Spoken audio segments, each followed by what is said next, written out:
नारी बनी। नारी दिवस पर सभी मातृशक्ति को सादर चरण वंदन। वैसे तो किसी ने ठीक ही कहा है कि एक दिन नारी दिवस नहीं होता है। अपने यहाँ तो हमेशा ही नारी दिवस होता है, और भारत एक ऐसा देश है जिसने नारी को देवी के रूप में स्वीकार किया है। तो मातृशक्ति देवी स्वरूप होती है, मैं पुण्य नमन करता हूँ। अच्छा, 1 तारीख को शिवरात्रि गई थी। मैं किसी शादी में व्यस्त होने के कारण 2 तारीख वाला कार्यक्रम अटेंड नहीं कर पाया था। तो मैं आज थोड़ा सा शिव जी का महत्व, शिवलिंग के बारे में बताना चाहता हूँ। शिव का जो स्वरूप है वो ब्रह्मांड का स्वरूप मानते हैं अपन, और ब्रह्मांड का स्वरूप होने के कारण वो निराकार है और उनका कोई स्वरूप नहीं है, उनका कोई आदि नहीं है, उनका कोई अंत नहीं है। इसलिए हम शिव जी की निराकार रूप में, शिवलिंग के रूप में पूजा करते हैं। वैसे किसी भी व्यक्ति को मूर्ति रूप में भी देखने से प्रत्यक्ष अपन को दर्शन होते हैं, इसलिए शिव जी की शंकर के रूप में हम मूर्ति के रूप में पूजा करते हैं, लेकिन असली जो शक्ति और ताकत है वो शिवलिंग के अंदर है। शिव यानी परम कल्याणकारी। शिव लिंग का जो अर्थ है वो वेदों और वेदांतों में बताया है। लिंग का शब्द सूक्ष्म शरीर के लिए आया है, और आगे वेदों में बताया है कि सूक्ष्म शरीर का अर्थ 17 तत्वों से बना हुआ होता है। मन, बुद्धि, 5 ज्ञानेंद्रियां, 5 कर्मेंद्रियां और 5 वायु। अब वायु पुराण में क्या कहा है कि ऐसी शक्ति जिसमें प्रलय काल के अंदर सारी सृष्टि विलीन हो जाए और पुनः सृष्टि काल में जिसमें प्रकट होती हो, वो शक्ति शिव शक्ति यानी लिंग है। और आज का विज्ञान भी इसको मानता है और उसको ब्लैक होल के रूप में मानता है। इस प्रकार विश्व और समस्त ब्रह्मांड की संपूर्ण ऊर्जा लिंग का प्रतीक है। वैसे मानते हैं कि आकाश स्वयं लिंग है, धरती उसका आधार है, और अनंत से शून्य पैदा होता है और शून्य से अनंत पैदा होता है। इसी को अपन लिंग मानते हैं। अब थोड़ा सा विज्ञान की ओर चलते हैं अपन। तो अपने यहाँ पर जगह जगह स्थान स्थान पर शिवलिंग की स्थापना, 12 ज्योतिर्लिंग की स्थापना की गई। उसका एक बहुत बड़ा वैज्ञानिक आधार है। सबसे ज्यादा हम उज्जैन के महाकाल को, शिव जी को अपन महाकाल बोलते हैं। अब उसकी क्या विशेषता है कि अपने 2050 के अंदर वैज्ञानिकों ने पृथ्वी पर एक कर्क रेखा और एक भूमध्य रेखा, इस प्रकार की एक रेखा का निर्माण किया। उसके कई वैज्ञानिक कारण हैं। ऐसा मानते हैं कि पृथ्वी के अंदर एक चुंबकीय शक्ति है एक रेखा के रूप में, और उस शक्ति को उन्होंने कर्क रेखा का नाम दिया। अब वो जो कर्क रेखा और भूमध्य रेखा है, जहां क्रॉस होती है, वो उज्जैन है। और हमारे पुराणों में उज्जैन को सृष्टि और धरती का मध्य बिंदु माना है। ये आज के वैज्ञानिकों ने प्रूव किया, क्योंकि कर्क रेखा और भूमध्य रेखा जब मिलती है आपस में, वो बिंदु उज्जैन है। बहुत प्राचीन काल से उज्जैन के अंदर खगोल शास्त्र के बहुत बड़े बड़े विद्वान सूर्य की गणना, चंद्रमा की गणना करने के लिए आते रहे, और हजारों वर्ष पूर्व खगोलीय शास्त्र के अध्ययन करने के लिए बहुत सारी मशीनें भी वहां लगी। और अगर संसार का या ब्रह्मांड का अध्ययन बहुत सुगमता से करना हो तो सबसे बड़ा अच्छा स्थान उज्जैन कहलाता है। और इसलिए ऐसा मानते हैं कि ब्रह्मांड का और पृथ्वी का जो केंद्र है वो उज्जैन है।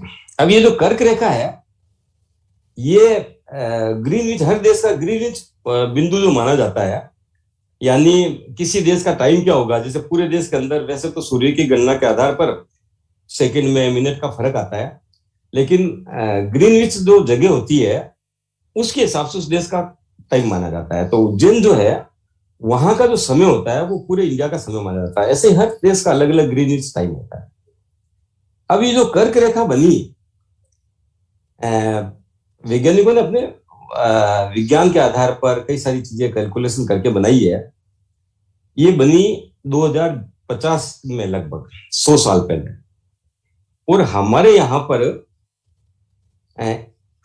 शास्त्रों में शिव शक्ति अक्ष का वृतांत आता है। शिव शक्ति अक्ष की जो रेखा बताई गई है वही वैज्ञानिकों ने आज कर्क रेखा बनाई है। अब शिव शक्ति अक्ष रेखा किसको बताया कि भगवान शंकर कैलाश पर्वत पर बैठकर ध्यान मग्न होकर जब वो अपनी तीसरी आंख से पृथ्वी की मध्य की जो पृथ्वी का गर्भ मध्य बिंदु है उसको जब देखते थे तो दो बिंदुओं के सीध में जो रेखा सीधी चलती थी उसको हमने शिव शक्ति अक्ष बोला है। और वही शिव शक्ति अक्ष को विज्ञान ने आज कर्क रेखा बोला है। अब हमारे जो 12 शिवलिंग बने उनकी भी इस बड़ी विशेषता है कि अधिकांश शिवलिंग एक ही भूमध्य रेखा के, ये जो कर्क रेखा है इसकी सीध में वैज्ञानिक नाप के अनुसार 79 डिग्री 45.54 सेंटीमीटर की जो लॉन्गिट्यूड रेखा है उस सीधी रेखा में बने।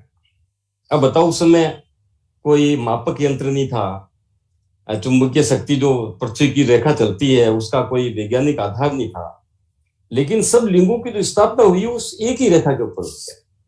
ये हमारा विज्ञान था। अब केदारनाथ और रामेश्वर, इसके बीच की दूरी कितनी है? 2382 किलोमीटर। अगर अपने मोहल्ले के अंदर भी एक बिंदु से दूसरे बिंदु एक रेखा के सीध में अगर पॉइंट लगाना हो तो हमको कई सारे यंत्रों का उपयोग करना पड़ता है। लेकिन उस समय कितने पुराने बने हुए हैं शिवलिंग? उस समय 2382 किलोमीटर दूरी होने के बाद भी वो शिव मंदिर, ये जो शिवलिंग है वो एक ही लॉन्गिट्यूड पर बने हैं। ये हमारा विज्ञान है। ऐसे हमारे बहुत बड़े 5 शिवलिंग ऐसे हैं जिनको हम प्रकृति के प्रतीक के रूप में पूजते हैं, मानते हैं, जिनको पंचभूत कहते हैं, जैसे जल, आग, हवा, पृथ्वी और अंतरिक्ष। तो हमारा जो तिरुवन्नकल मंदिर है वो जल का प्रतिनिधित्व करता है, तिरुवन्नमलई मंदिर जो है वो आग का प्रतिनिधित्व करता है, काला अस्थि वाला शिवलिंग आग का हवा का प्रतिनिधित्व करता है, और कांचीपुरम का पृथ्वी का प्रतिनिधित्व करता है, चिदम्बरम अंतरिक्ष का प्रतिनिधित्व करता है। अब ये जो कर्क रेखा है या भूमध्य रेखा है, इसका वैज्ञानिक प्रभाव क्या है? कहते हैं इस रेखा पर पृथ्वी की सबसे ज्यादा चुंबकीय शक्ति होती है दूसरे स्थानों की तुलना में। जैसे हर स्थान का विशेष अपना अपना महत्व होता है, तो इस चुंबकीय शक्ति के क्षेत्र में अगर आप योग साधना करें पूरी रेखा में, विश्व में जो पूरी रेखा चलती है, तो ध्यान में जल्दी आपको ध्यान मिलता है, समाधि की स्थिति प्राप्त होती है, शांति मिलती है, या हमारी भाषा में ईश्वर की प्राप्ति होती है। इसीलिए हमारे वैज्ञानिकों ने, हमारे तपस्वियों ने, मनीषियों ने इस कर्क रेखा के ऊपर, जो अब विज्ञान ने उसको कर्क रेखा बोला है, हमने इसको शिव शक्ति अक्ष के रूप में बहुत पहले चिन्हित कर लिया था, और उसके ऊपर हमारे जितने भी शिवलिंग बने हुए बने, ताकि वहां व्यक्ति जाए, शिव आराधना करे, ध्यान मग्न हो। अभी आपने देखा नरेंद्र मोदी जी केदारनाथ गए, वहां गुफा में बैठकर 12 घंटे तक आराधना की।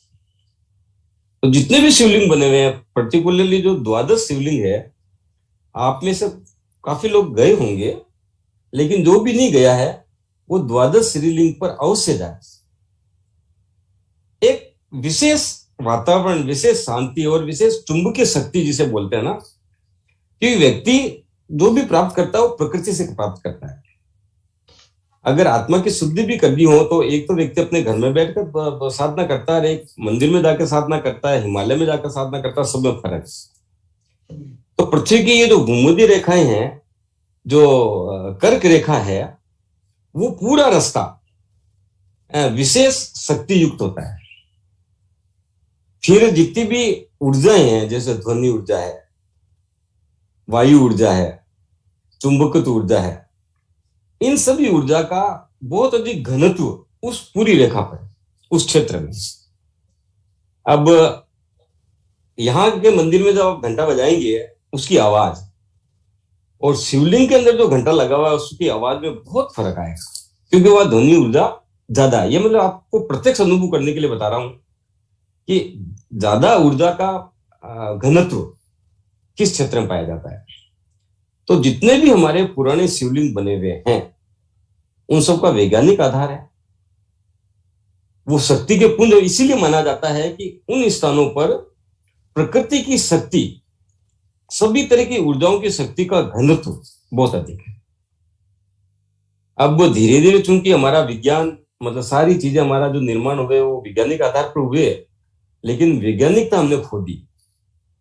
तो हमें केवल ये महत्व रहता है कि बोले शिव जी के दर्शन करने हैं, तो केवल शिव जी के दर्शन करना या ज्योतिर्लिंग का दर्शन करना इतना पर्याप्त नहीं है।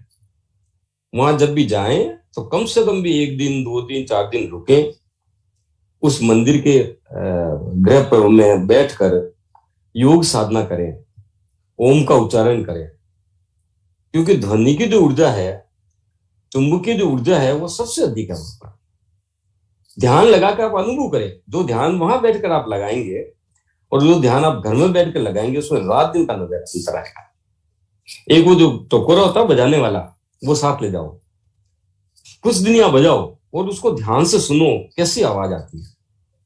और वही टकोरा जहां जहां भी हमारे शिवलिंग बने हुए हैं वहां ले जाकर बजाओ, तो आपको स्पष्ट नजर आएगा कि ध्वनि ऊर्जा का घनत्व वहां ज्यादा है। ये हमारा इसका वैज्ञानिक आधार है। और इसके अलावा सूक्ष्म बात यह है कि जो शिव है वो परम कल्याणकारी है,